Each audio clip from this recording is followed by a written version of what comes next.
Halo semuanya, jumpa lagi di Siniar Bahasa. Kali ini ngomongnya agak bisik-bisik biar gak kedengaran sama Bro Sony. Jadi untuk episode kali ini kita take-nya 2 kali. Take yang pertama opening, take yang kedua adalah bagian berikutnya. Nah, take yang bagian pertama ini aku cari lagi filenya gak ketemu.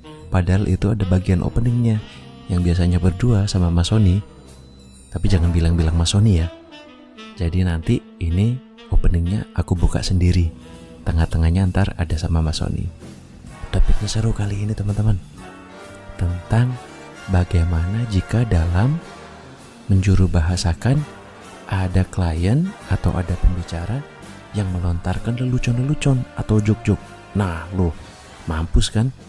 Gimana tuh cara menerjemahkan jok atau cara menerjemahkan jika ada yang berkelakar atau berkomedi? Mau dengar pengalaman kami? Yuk langsung cus di Siniar Bahasa episode kali ini. Nih Bray, jadi kalau gue punya pengalaman ini pengalaman pertama ini gue yakin semua orang pernah mengalami lah. Tapi ini karena pertama selalu terngiang gitu, selalu gue inget gitu. Jadi everything runs smoothly gitu kan.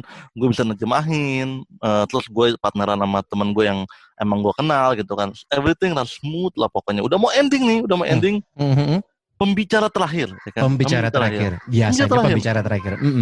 Terima kasih atas perhatian Bapak Ibu semua. Ingat Bapak Ibu, kalau ada sumur di ladang boleh kita menumpang mandi. Nah lo! Kalau ada umur panjang boleh kita berjumpa lagi Bapak Ibu gitu. Gue diem. Kaget gak sih Bray waktu itu Bray? Pertama kali itu gue diem. Sekenanya Bray gue. Gimana tuh waktu itu? We hope to see you again gitu. Tapi lo harus mengerti bahwa ketika dia melakukan ngomongin pantunnya itu, kalau ada sumur di ladang gue diem. Boleh kita menumpang mandi? Boleh. Gue diem juga. Terus kalau ada umur kita panjang gue diem. Boleh kita berjumpa lagi. Till we meet again, gitu doang gue. Tapi itu gila, cukup lama pause-nya gue gitu. Dan nggak tahu mungkin itu kalau kliennya merasa ada apa ya gitu ya. Mereka yang ada apa gitu. Kok tahu-tahu till we meet again ada apa nih gitu kan? Takutnya gitu kan. Ya kan. Terus antara gue yang melihat atau emang gue cuma ada di bayang gue doang. Somehow tuh kayaknya semua orang menoleh ke gue gitu loh, kayak di film-film horor gitu. Semua orang menoleh gitu kan. Lalu ruangan berwarna merah tiba-tiba. Gak enak banget tuh suasananya tuh. Gak enak banget, Bro. Itu pantun loh. Itu pantun ya. Itu pantun. Nah, terus habis itu sempat ada gini nggak Bray? Evaluasi. Ini kayaknya mestinya harus gini deh. Apalagi waktu itu kan berdua ya sama temen ya. Mungkin setelah bener. Ada sesi ngobrol gitu. Gue ada sesi ngobrol betul, Bray. Dan dia juga simply bilangnya iya Son, gue juga kesulitan. Ngomongin kalau menerjemahkan pantun dia bilang gitu. Terus joke pantun tuh gue agak susah nerjemahin gitu kan. Jadi dan setelah dari situ tuh gue nanya-nanya ke banyak penerjemah juga dan interpreter juga kan. Memang kesulitannya sama gitu. Kalau joke sama pantun agak sulit diterjemahkan. Lalu benar. Gue troubleshooting kan tuh apa nih yang bisa kita lakukan untuk overcome this gitu kan. Dan kita pikir ini topik yang menarik untuk kita bahas di sini ya nggak Bray ya. Kalau encounter pengalaman pertama lo atau pengalaman paling berkesan lo? Kalau aku nggak cerita yang pertama ya, aku cerita justru yang terakhir. Nah, pengalaman terakhir. Di gig terakhir di mana aku mendapatkan double jeopardy, Bray. Ada dua kejutan hari itu. Karena itu pertemuannya kebetulan 3 hari. Oke? Wow. Di Jember, Jawa Timur. Nah, pada pertemuan kedua, Bray, kita kedatangan tamu spesial yang juga ada tamu spesial hari itu, yaitu seorang stand-up komedian perempuan dan juga seorang interpreter teman kita, Mbak Sadia Ma'ruf. Halo Mbak Sadia. Pasti ngedengerin dia, pasti ngedengerin. Mbak Sadia kan tetanggaan sama Kylie Jenner kan? Jadi pasti dikasih tahu sama Kylie Jenner gitu. Kemarin aku dengar episodenya Siniar Bahasa tuh. Nah, jadi sebelum Mbak Sadia tampil sebagai seorang stand up komedian itu sudah ada briefingnya bahwa ini nanti ada stand up komedi dalam bahasa Inggris, Bray. Mbak Sadia stand up komedi dalam bahasa Inggris. Wih, gokil luar biasa. Semoga bisa kita undang ya. Iya. Semoga bisa kita undang. Stand up komedi dalam bahasa Inggris. Gokil banget. Wow. Karena kebetulan waktu itu memang ditujukan untuk tamu-tamu yang luar negeri lah, untuk menghibur tamu-tamu internasional. Nah, aku udah bilang tuh sama panitianya, Pak, Bu, Mas, Mbak, memang biasanya kalau memang stand up seperti ini, kalau memang untuk rutin-rutin komedi ini memang tidak dijuru bahasakan, tidak diterjemahkan secara langsung. Benar, make sense dong. Panitianya bilang, oh oke Mas, baik, nggak masalah. Oke ya, aman. Oke. Jadi kemudian udah masuk sesinya Mbak Sa'dia Ma'ruf, Bray. Lumayan kan, ada stand up komedi, bisa istirahat lah, ngopi-ngopi gitu, makan cemilan. Terus MC-nya, Bray, ngomong kayak gini, inget banget aku. Bapak Ibu sekalian, sesaat lagi kita akan menampilkan sebuah pertunjukan stand up komedi dalam bahasa Inggris oleh Sa'dia Ma'ruf. Wah, rame kan ya. Iya. Bagi peserta yang ingin mendengarkan terjemahannya dalam bahasa Indonesia, kami persilakan mengambil alat terjemahan di belakang. MC-nya nggak di briefing. Waduh, itu aku langsung amsyong, Bray. Posisi lagi tengah-tengah ngopi lagi. jadi waduh, itu awkward banget situasinya. Aku lihat-lihatan sama panitianya juga lihat-lihatan sama aku. Nggak berapa saat kemudian alat mulai dibagikan lah, Bray, itu alat untuk simultaneous interpreter untuk tamu-tamu yang pengguna bahasa Indonesia. Feelingku udah nggak enak deh. Tiba-tiba bener dong, seorang panitia lari-lari, Mas, tolong diterjemahkan Mas. Gitu. Aku bilang lah, Mbak kan tadi udah saya bilang nggak bisa kalian kayak gini. Tolong Mas, sebisa-bisanya Mas, ada yang mau denger. Wah, akhirnya itu dengan segala susah payah, aku masuk booth, ya sudahlah, itu untungnya dalam tanda kutip ya, mungkin nggak tahu sih untung atau enggak ya. Untungnya itu dari bahasa Inggris ke bahasa Indonesia. Jadi aku masih bisa menerka-nerka lah atau mereka-reka kelucuannya itu ada di mana. Oke. Nah, berarti pertama, ada 2 kan ya, Bray? Benar. Terus Double Jeopardy gimana? Double Jeopardy itu hari pertama, oke, selesai lah. Hari kedua, ini temanya tentang HAM waktu itu, Bray, di Jember. Dan ini memang dilaksanakan maraton. Jadi setelah dari Jember, pindah ke kota lain, ke Kalimantan kalau nggak salah. Aku lupa kotanya, Pekanbaru atau apa gitu, lupa aku. Oke, kemudian dipanggillah itu. Baik Bapak Ibu, untuk menandai estafet kegiatan HAM ini, dan kita sambut wali kotanya kalau nggak salah, Blay. Kita sambut wali kotanya, Blay. Kita sambut wali kota dari si kota di Kalimantan itu kalau nggak salah. Baik Bapak Ibu, saya akan menyampaikan sambutan penutup dalam budaya kami, di mana saya akan berdendang. Berdendang. Bray. Berdendang. Jadi dia bawa rebana itu, Bray. Rebana bulat gede, rebana Sumatera itu kan. Rebana Sumatera, kemudian dia mulai memainkan, Bray. Tung tang tung tang tung. Bapak semua. Mati lah kalaupun aku jadinya saya undang ke kota saya gitu, tung ya kan, kita membahas hak asasi manusia. Aku di belakang cuman ini diterjemahin. Soalnya itu kan undangan ke para tamu untuk datang ke kotanya.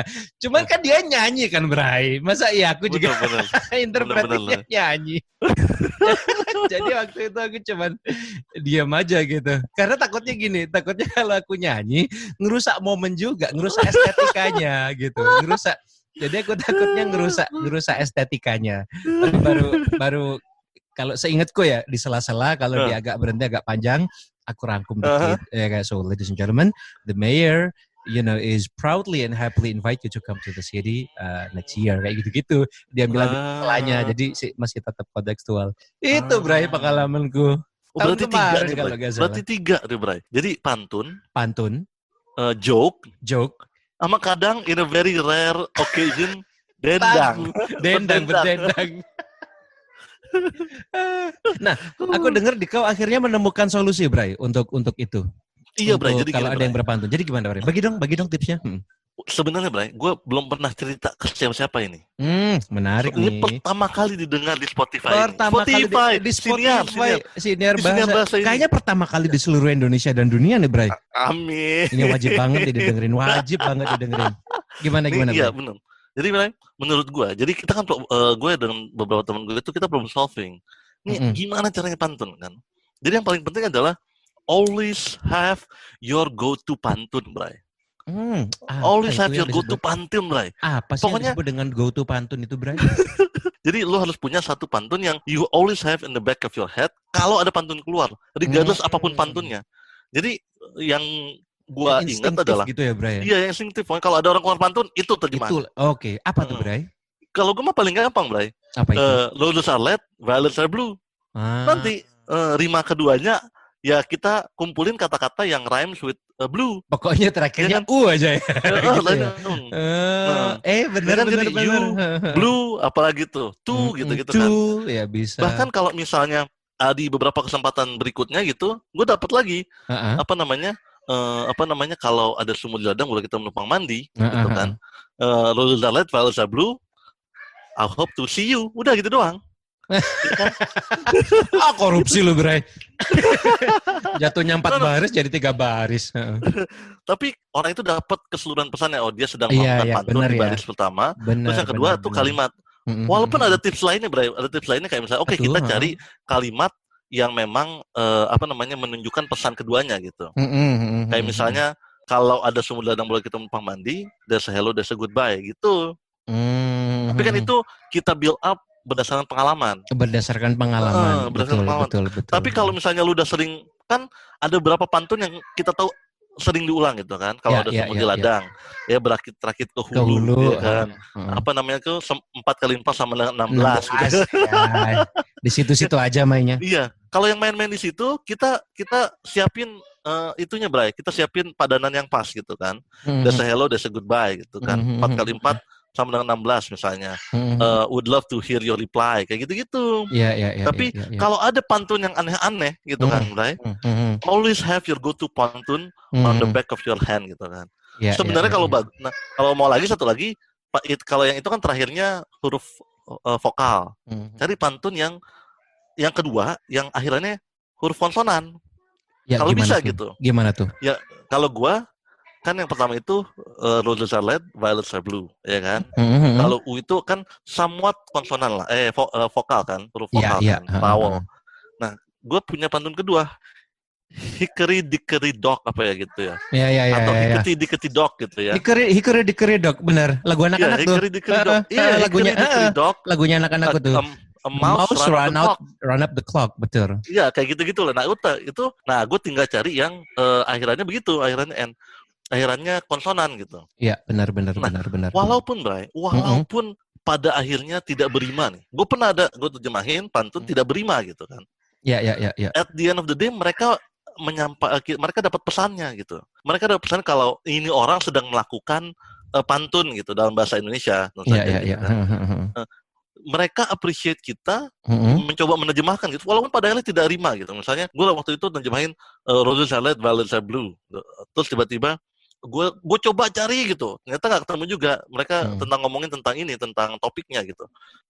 We hope that everyone can be 100% literate. Nggak rima kan?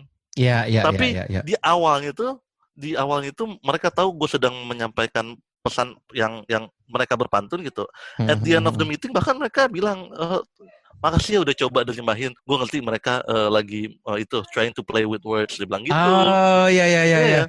Jadi maksudnya nggak usah terlalu nggak usah terlalu takut juga bahwa kita akan spoil everything ketika kita ketika kita tidak berhasil menerjemahkan pesan seutuhnya, karena betul.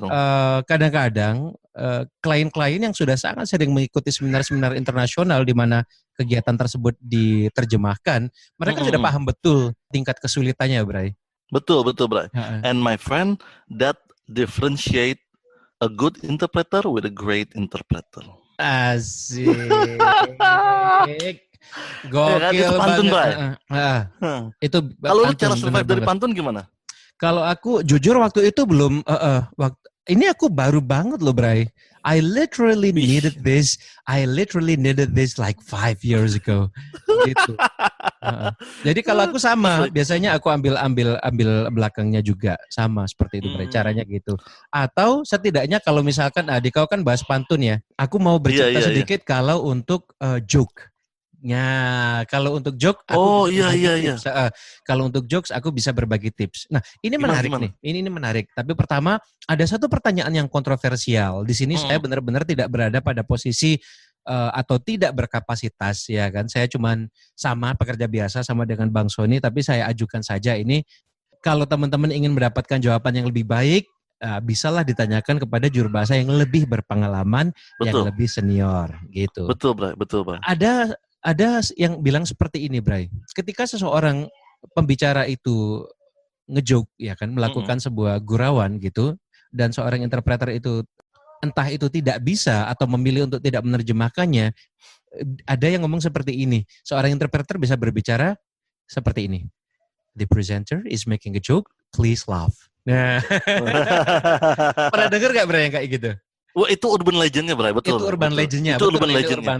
I think almost all senior interpreter pernah mendengar itu at some point in time gitu kan. Dan banyak juga yang bereaksi keras. Kayak itu nggak boleh dong yang seperti itu. Ada beberapa yang menyatakan seperti itu. Kan ada seorang profesional gitu. Tapi menurut gue nih, Bray, ya, kalau gue boleh berkomentar anything gitu kan, gue mau mengiterate yang lu tadi katakan gitu. Tanyalah kepada yang lebih senior. Dan ini juga yang gue lakukan ketika gue problem solving pantun gitu kan. Gue nanya ke orang yang lebih senior yang pada saat itu gue anggap mentor gue gitu. Always find your mentor if you want to be good at anything gitu kan. Nah, back to the joke kan. Kalau joke memang kan permasalahannya joke itu tidak tersampaikan dengan baik gitu kan kalau ke bahasa lain gitu kan. Iya, karena banyak elemennya. Bisa juga itu wordplay. Betul. Bermain-main rima, bisa juga sesuatu yang sifatnya kultural. Betul kayak misal pun intended gitu kan. Pun intended, betul. Nah, kalau gue gampang nih. Kita kenali dulu tipe joke-nya.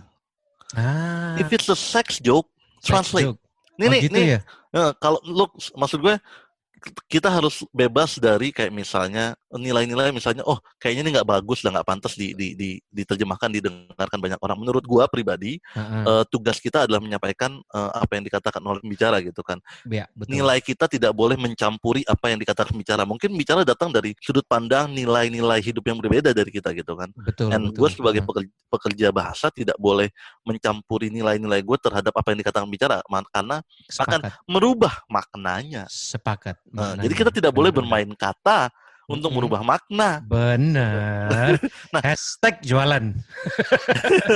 Karena kalau sex jokes, ini gue pertama kali mendengar sex joke itu di rapat perusahaan oil and gas, oil and gas terkenal gitu. Ya, mereka baru saja memilih CEO baru. CEO baru ini CEO perempuan pertama. CEO perempuan pertama yang pada saat itu diangkat cukup itulah biasa lah kan, cukup ada gejolaknya lah, like in any big companies kan. Lalu gue ikut di rapat direksi pertama mereka nih gitu kan. Isinya BOD semua, dan beberapa penasihat dan beberapa konsultan tentu saja ya kan. Terus perusahaan ini tumbuh di budaya di budaya patriarki yang kayaknya kuat gitu kan. Nah, karena ketika ada pidato dari CEO baru ini, CEO barunya bilang, "Okay guys, I want to be on top of everything ya." Gitu. Terus ada yang nyeletuk, Bray. Gue nggak tahu siapa yang nyeletuk itu, Bray. Sure, women loves it on top. Gitu, Bray. Ada yang nyeletuk, Bray. Wadidaw, Bray. Udah. Gitu kan. Gue terjemahin, Bray. Memang terjemahin ya. Gue terjemahin karena luckily sex is universal gitu menurut gua. Iya. Bahasa apapun masih bisa ya. Wanita suka di atas gitu. Gue melepaskan nilai gue ya kan. Walaupun gue tahu itu tidak pantas didengar di ruangan seperti itu gitu. Tapi setelah itu semuanya itu agak-agak ini, Bray, agak-agak berjalan, agak-agak jadi bias gitu, awkward gitu ya. Tapi pada akhir meeting pun mereka bilang terima kasih ya, kalimat itu tuh penting banget buat kami dengar gitu, karena itu mengkonfirmasi hipotesa kami tentang cara kami ingin mentransformasi perusahaan gitu. Jadi gue di-hire oleh konsultannya untuk transformasi perusahaan lah gitu. Jadi memang mereka salah satu hipotesa mereka ini terlalu gitu, terlalu tidak balance pada saat itu lah gitu. Itu berapa tahun yang lalu gitu. Gitu, Bray. Iya, benar. Itu sex joke kan maksud gue. Benar. People can take it I mean, can take it the wrong way gitu. Orang bisa tertawa terbahak-bahak gitu ya kan. Ada yang ketawa Bray saat itu, Bray. Ada yang ketawa, aduh. itu pasti ditandain tuh orang. Ditanda, gue gak tahu. Ditanda. I have no idea what happened to that person. Nah, itu pertama. Kalau sex joke yang kedua yang lucu-lucu gitu, memang permasalahannya adalah memang tidak tersampaikan gitu, tidak tersampaikan. Gue dulu di awal-awal yang gue lakukan adalah yang gue coba lakukan adalah gue mulai dengan kalimat penjelasan pertama. Okay, I will start with a joke gitu. I remember a joke, gue bilang gitu. Terus, here's the joke. Boleh gitu. Ya, jadi untuk mempersiapkan ya, mengkondisikan pendengar kita. Here's the joke gitu kan. I remember a joke gitu misalnya. Atau misalnya kalau dia bilang gini, kalau dia ceritanya tahu-tahu nyambung joke gitu, I just tell you a joke gitu. Akhirnya gue bilang gitu. Iya. Kalau yang berlatar belakangnya budaya atau misalnya fun gitu-gitu. Nah itu sih Bray, dari gue Bray. Kalau lu ada yang paling lu ingat gak Bray? Pengalaman? Ada pengalamanku menceritakan joke. Jadi waktu itu sebenarnya audiensnya pun juga tidak terlalu tidak terlalu nyaman karena waktu itu adalah simposium untuk penanganan masalah lembaga pemasyarakatan internasional. Wow, itu mau bercanda gimana coba orang-orang berbicara masalah tahanan. Jadi ada perwakilan dari negara Eropa, ada perwakilan dari negara Asia juga, dan mereka berbicara tentang penanganan narapidana dan penanganan lembaga pemasyarakatan. Nah, satu kali nih ada salah seorang pejabat, Bray, pejabat tinggi, Dirjen, Pak Dirjen. Waktu itu beliau bercanda, tapi nggak bilang bercanda, tapi aku ada rasanya nih orang ini mau bercanda. Nah, ketika dia mau bercanda itu, yang pertama aku lakukan, Bray, yang ada on top of my mind, ini dari bahasa Inggris nih. Yang paling penting adalah speed-nya harus sekecil mungkin gap-nya. Itu yang ada di on top of my mind, Bray. Jadi ketika kita menerjemahkan joke, upayakan kita bisa menerjemahkan secepat mungkin atau sesama mungkin antara yang diucapkan oleh audiens dengan apa yang kita terjemahkan. Bayangkan kalau joke-nya, kalau kita interpretingnya terlalu lama, Bray. Jadi ini misalkan untuk kasusku pun itu aku merasa udah ngebut banget, tapi masih ada lag gitu, Bray. Kalau ada kita telepon ke luar negeri atau kemana zaman dulu. Ada delay ya? Ada delaynya. Jadi waktu itu si Bapak Dirjen berkata, oke Bapak Ibu, jadi untuk memperlancar komunikasi kita, saya akan membagi nomor telepon kita. Oke, ladies and gentlemen, to make everything run smoothly, I will share my contact with you. Jadi nomor telepon saya adalah 08 sekian. So my phone number is +62 800 bla bla bla gitu kan. Tapi mohon maaf saya tidak bisa membagi nomor rekening saya. Dirjen kan, Bray? Iya. Langsung ketawa semuanya, Bray. Nah, ini aku bayangkan situasinya. Yang orang Indonesia udah ketawa semua, selisih 3 detik orang-orang luar negerinya baru ketawa. Gitu. Jadi situasinya Iya, situasinya awkward banget gitu. Tapi kemudian mereka mafhum karena ya memang diterjemahkan toh kecepatannya beda gitu. Iya, benar. Yang pertama aku upayakan betul kalau aku merasa ini bakal ada joke nih. Kecepatannya diupayakan sedekat mungkin karena kalau jauh kan aneh banget gitu. Orang Indonesia udah ketawa, selesai, lama orang bulenya baru ketawa. Nah, jadi itu yang pertama adalah speed yang harus kita jaga. Kalau misalkan nih kayaknya bakal ada joke nih. Yang kedua adalah kalaupun kita dengan upaya maksimal kita itu kita mungkin masih miss elemen-elemen kelucuannya dari word per wordnya atau nah, kita bisa mainkan dengan intonasi. Jadi kalau kalau intonasinya rapat biasa kan saya akan bilang misalkan ya standar ya kan gitu. Tapi kalau mau joke kita bisa juga nah, jadi kita kayak jadi merubah tone-nya dari formal menjadi informal. Nah, dari tone itu sendiri saja, Bray, sudah memberikan semacam cue atau petunjuk kepada para audiens bahwa ini bisa loh ditertawakan atau boleh ditertawakan atau harus ditertawakan gitu. Terlepas dari isinya lucu atau enggak, tapi saya udah beralih dari tone formal menjadi tone yang ataupun pilihan kosakatanya juga dari yang kalau formal kan jelas subjek predikat objek nggak ada selipan istilahnya itu filler-fillernya gitu. Nah kalau kita udah masuk ke joke ya kita bisa tambah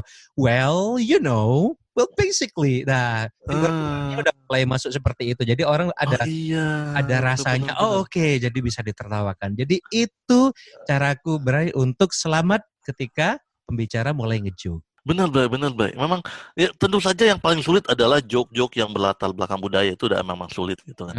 Atau yang menurut gue yang agak sulit itu yang ada punnya gitu. Gitu kan, kayak misalnya pun itu permainan kata ya teman-teman. Iya, yang apa sih yang mirip-mirip gitu kan.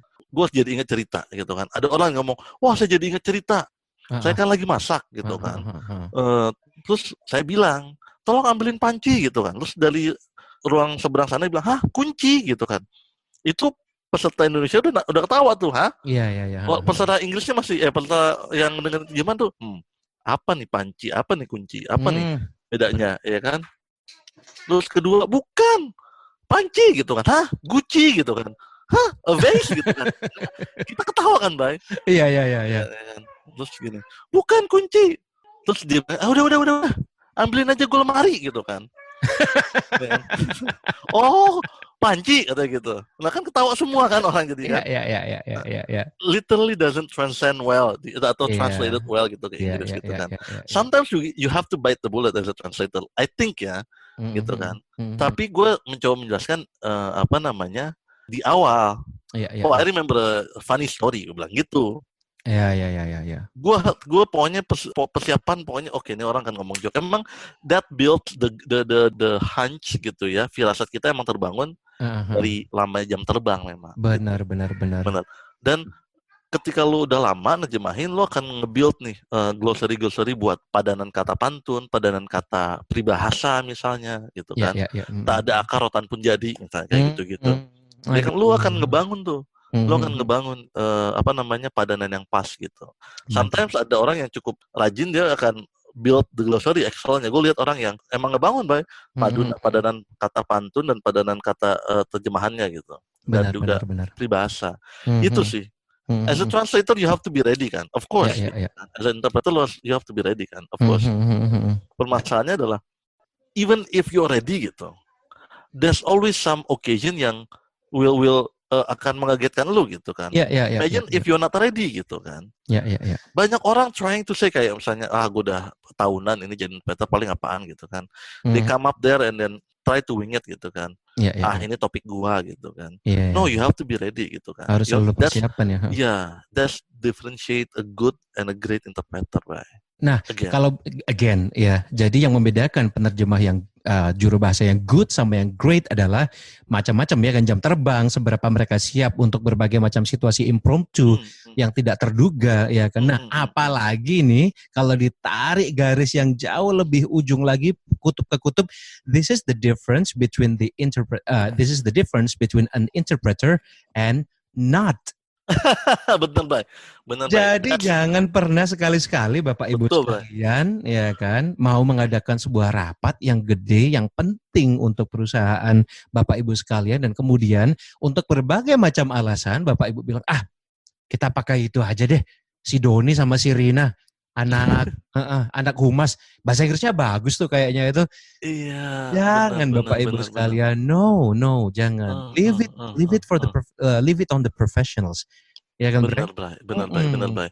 Dan kita harus tunjukin itu, Bray. Kita harus ketika kita tampil gitu ya, ketika kita tampil, kita menjadi interpreter di acara mereka, kita harus tunjukkan bahwa emang kita beda.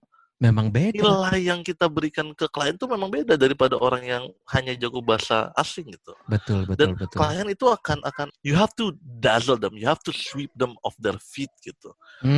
Agar nanti di acara berikutnya mereka tahu nilai tambah yang diberikan interpreter, mereka akan pakai lagi, bahkan mereka merekomendasikan. That's the best kind of marketing that we can possibly think of kan. Somebody else promote the service for you gitu kan. Instead of you. Karena kalau kita yang ngomong, iya kan, kadang kan, iyalah lu kan marketing ya, lu kan jualan gitu kan. Tapi if somebody else actually promote the value ya, the added value yang kita berikan ke dalam acara mereka, udah Bray, that's the best kind of marketing that we can possibly think of gitu. Banget. Nah, teman-teman pendengar semuanya, kayaknya ini yang bisa kita sampaikan hari ini. Luar biasa banget ya Bray ya. Luar biasa, Blay. Luar biasa. Semoga sedikit membantu ya kan. I know there's gonna be a lot of unexpected occasion tentu saja. Hopefully this insight helps ya, Blay ya. Ya, semoga ini bisa membantu baik teman-teman penerjemah yang juru bahasa yang baru mau memulai karir, atau bahkan mungkin teman-teman yang juga sudah lama berkarir tapi mungkin kebetulan masih mencari-cari bagaimana ya caranya kalau saya menghadapi klien-klien yang udah mulai ngejuk. Nah, mudah-mudahan ini sedikit bisa memberikan gambaran untuk teman-teman mempersiapkan, karena setiap orang pasti memiliki strateginya masing-masing ya. Jadi ini semoga bisa menjadi pemantik saja untuk teman-teman menemukan gaya teman-teman atau cara teman-teman menghadapi masalah ini di masa mendatang. Kalau ada kontroversi di dalamnya, ada beda-beda pendapat dengan apa yang teman-teman rasakan, wah harusnya nggak gitu tuh, interpreter kerjanya nggak gitu. Ya maaf ya, ini pendapat aja kok, pendapat dua orang tidak mewakili interpreter seluruh Indonesia Raya, apalagi mewakili interpreter seluruh dunia. Kalau ada baiknya, ya kali aja Bray, ada yang denger. Tapi Bray jangan salah, kan kita didengerin Kylie Jenner. Nanti kita didengerin Kylie Jenner. Kata Dewa dulu, kata Dewa. Dewa bilang. Aduh, makin ngelantur aja. Oke teman-teman, terima kasih banyak sudah mau mendengarkan. Kalau mau lebih banyak cerita kita, silakan cek episode-episode yang sebelumnya. Ada begitu banyak obrolan menarik dengan bintang tamu yang juga menarik. Kalau ingin mendengarkan lebih banyak dan mengikuti terus perkembangan siniar ini, jangan lupa klik follow. Sekian saja dari kami, saya Dewa. Ya, saya Sony. Jumpa lagi di episode berikutnya di Siniar Bahasa.